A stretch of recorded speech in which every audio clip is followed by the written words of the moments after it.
E aí pessoal, tudo bem? Então, esse vídeo que eu tô fazendo agora vai ser um vídeo para falar sobre linguagem, né? Já que a gente está lidando com lógica e a lógica ela tem uma linguagem específica, né? Que nos permita ver as relações de consequência lógica entre não propriamente as proposições, mas as variáveis que representam essas proposições, né? Então a gente precisa de uma linguagem onde a gente vai ter um determinado alfabeto, né? E é uma linguagem formal, a linguagem da lógica, né? É uma linguagem artificial, porque é uma linguagem construída por nós com um objetivo, embora as outras linguagens chamem de linguagens naturais, como o português, o inglês, o espanhol, etc. E essa linguagem artificial da lógica, ela é formal porque ela atenta para a forma das coisas, né? A forma das relações entre as proposições, em vez de propriamente as proposições, né? E ela tem uma atenção para a formalização das relações de consequência lógica, por exemplo.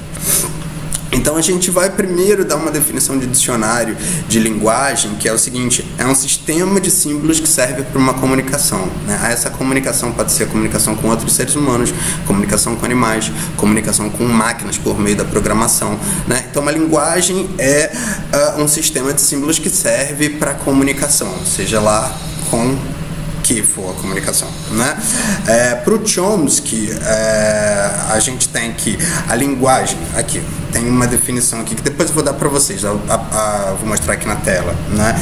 Que é um conjunto finito ou infinito de sentenças, cada uma de comprimento finito e formada a partir de um conjunto finito de símbolos. Então, assim, a linguagem é o quê? É um conjunto de sentenças, né?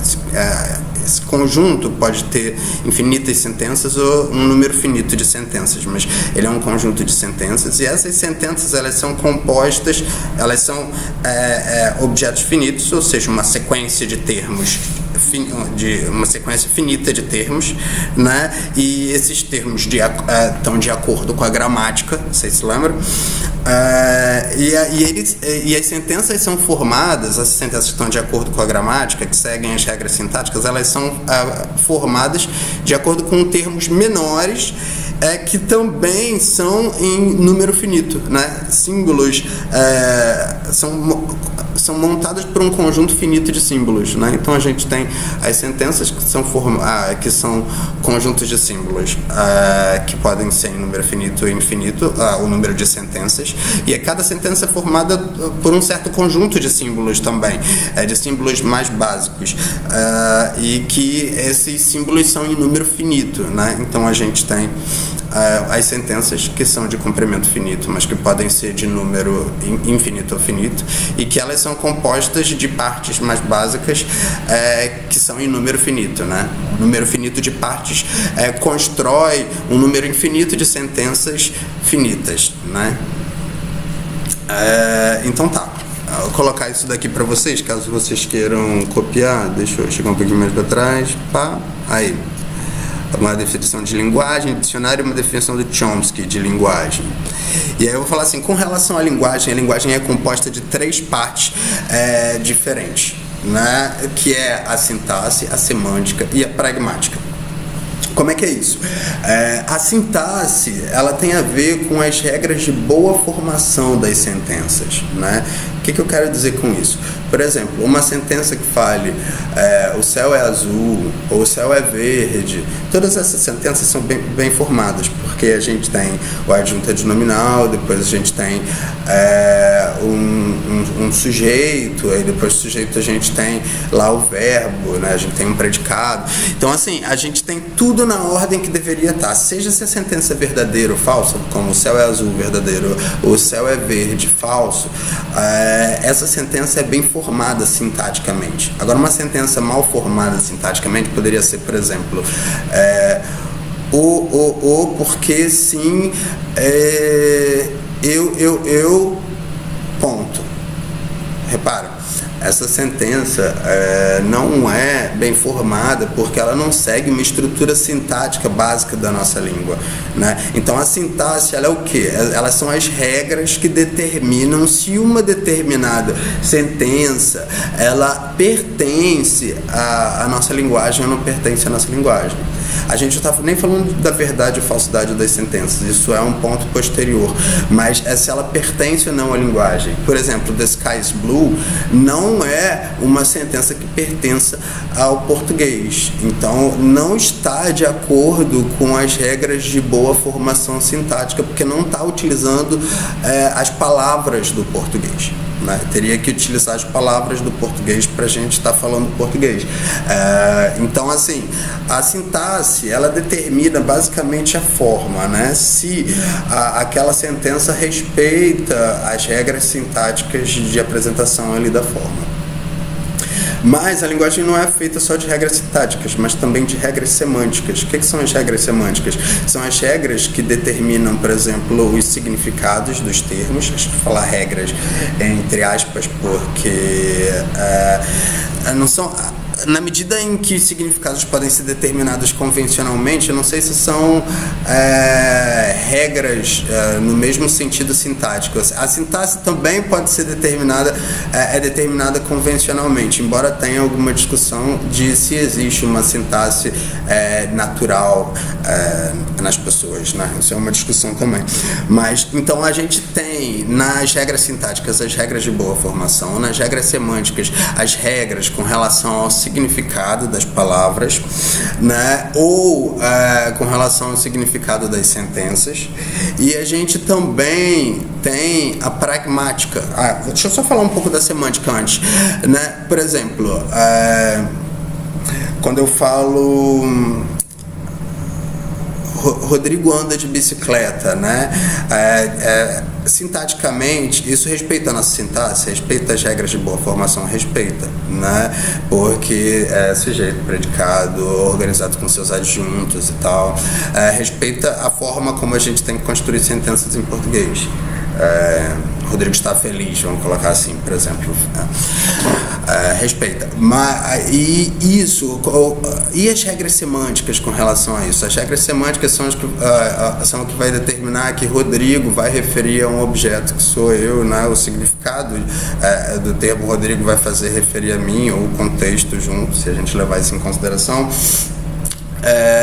Estar feliz é um determinado predicado que vai se aplicar ou não ao objeto que eu estou aplicando, né? Assim, qual é o significado disso? É uma função que determina um certo conjunto de membros, né? Então, assim, a semântica vai determinar, de acordo com o significado, se aquilo vai se espelhar na realidade ou não, se vai ter uma referência na realidade ou não.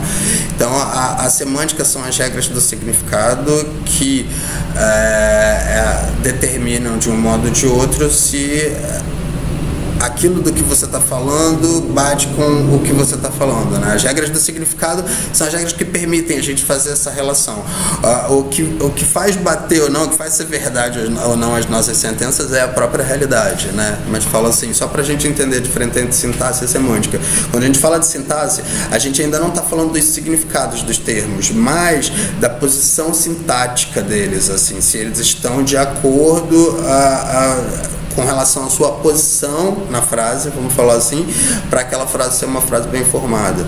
Depois a gente presta atenção aos significados, e aí de acordo com os significados a gente pode falar da verdade ou da falsidade dessas frases, de acordo com o que elas referem ou não aquilo que a gente está tentando significar, né? E a pragmática seria uma parte posterior que fala sobre o que a gente faz com a linguagem. O que eu quero dizer com isso?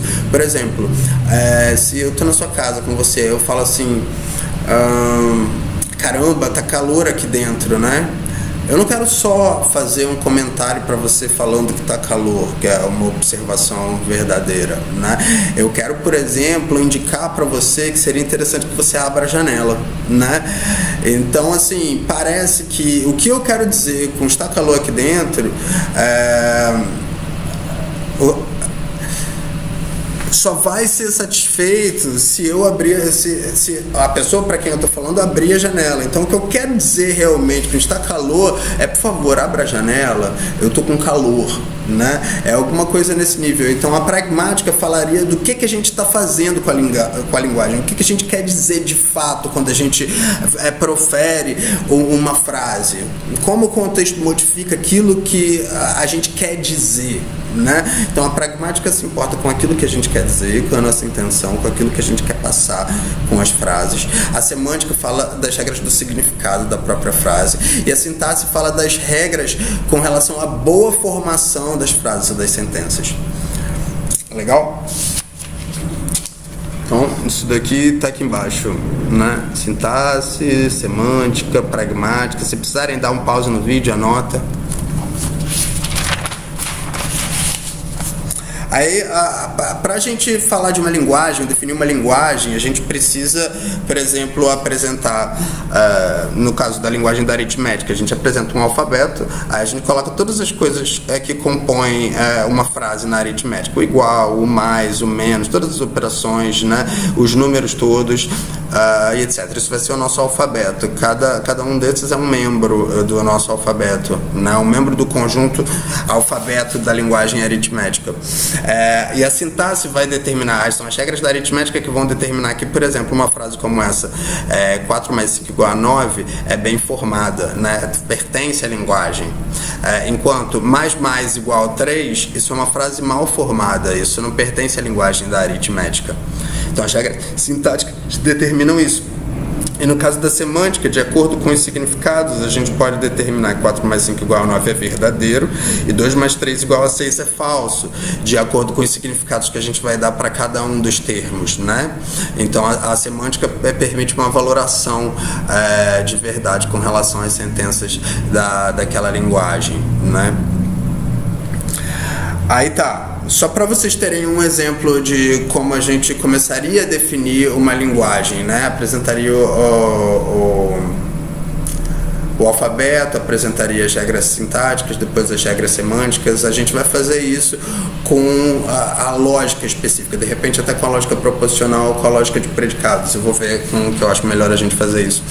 Mas a gente vai fazer para vocês terem um exemplo mais específico. E aí eu vou apresentar as regras de boa formação mesmo, de uma expressão lógica e tal. Isso é importante a gente saber. Vocês vão saber isso naturalmente, só que é importante saber definir também, é legal.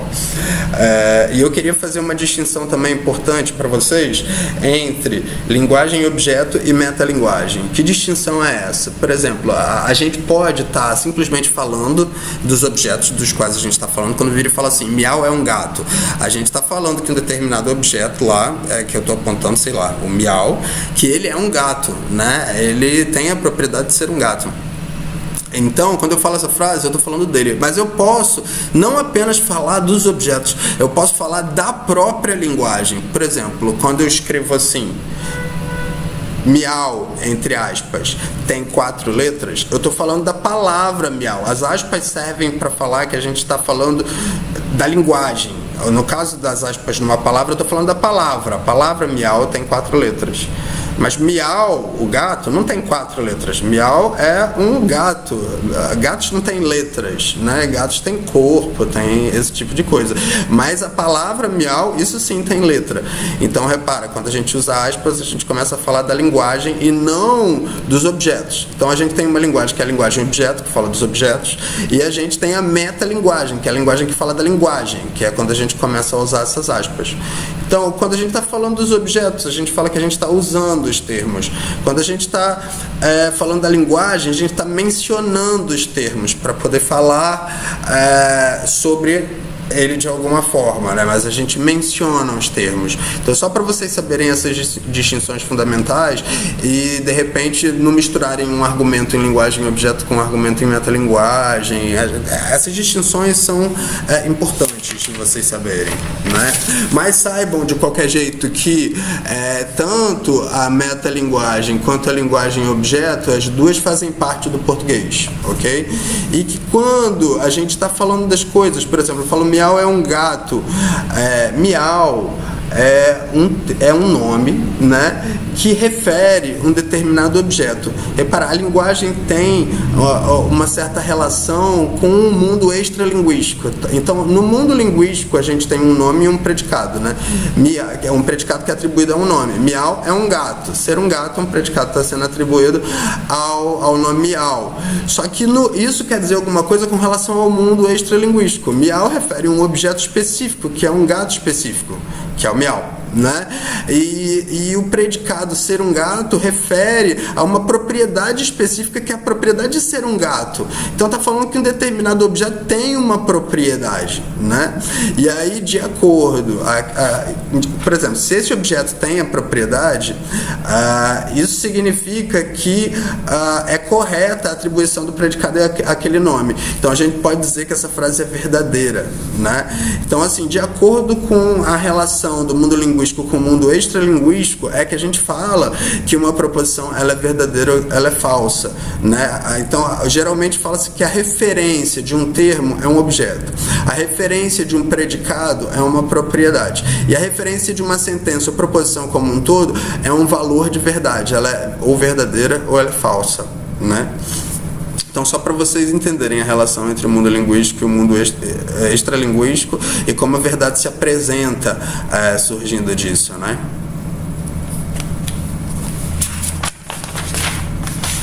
E falar só mais uma última coisa, é que, por exemplo, a gente tem nomes que referem a objetos, né? Mas a gente pode ter, por exemplo, dois nomes referindo o mesmo objeto. Só para a gente entender que isso é possível, né? A gente pode ter dois nomes referindo o mesmo objeto, por exemplo, Pelé e Edson Arantes. Ambos referem o mesmo objeto, são nomes diferentes para o mesmo objeto, né? A gente tem, por exemplo, no caso dos números, a mesma coisa, né? O 4 em romano e esse 4 aqui, acho que indo-arábico, eu não sei o nome desse algarismo, os dois são numerais que referem o mesmo número, que é o número 4, né? A gente tem isso também para quando a gente fala de predicados ou propriedades, né? Assim, predicados. O predicado de ser equiângulo e o predicado de ser equilátero, né? Ter o mesmo ângulo, ter a mesma quantidade de lados. Esses são predicados que referem à mesma propriedade. São diferentes predicados que referem à mesma propriedade. Mas aí a gente se pergunta, né? É a mesma propriedade mesmo? Se tudo que tem a mesma quantidade de ângulos tem a mesma quantidade de lados e vice-versa, se trata da mesma propriedade, mesmo uma sendo a mesma quantidade de ângulos, outra a mesma quantidade de lados, que parecem ser propriedades diferentes? Essa é uma questão que a gente ainda debate em filosofia e que tem um debate bastante acirrado sobre isso. Então eu não pretendo resolver essa questão, mas só apontar para a existência dela. Legal? E no caso de sentenças, se lembra que eu falei de valor de verdade, né? Então podem diferentes sentenças, por exemplo, o céu é azul, a grama é verde, né? Ambas expressam o mesmo valor de verdade, que é o verdadeiro, referem o mesmo valor de verdade, que é o verdadeiro. Agora, como acontece essa referência e tal, eu acho que a gente pode ver melhor quando a gente estiver falando de filosofia da linguagem. Aí eu vou falar de Frege, o sentido da referência e várias outras coisas que vão ser importantes para vocês entenderem essa correferencialidade de vários tipos de termos dentro de uma sentença e da própria sentença, ok? E uma última coisa que é falar um pouquinho do uso de variáveis, né? Na lógica a gente vai usar variáveis assim demais.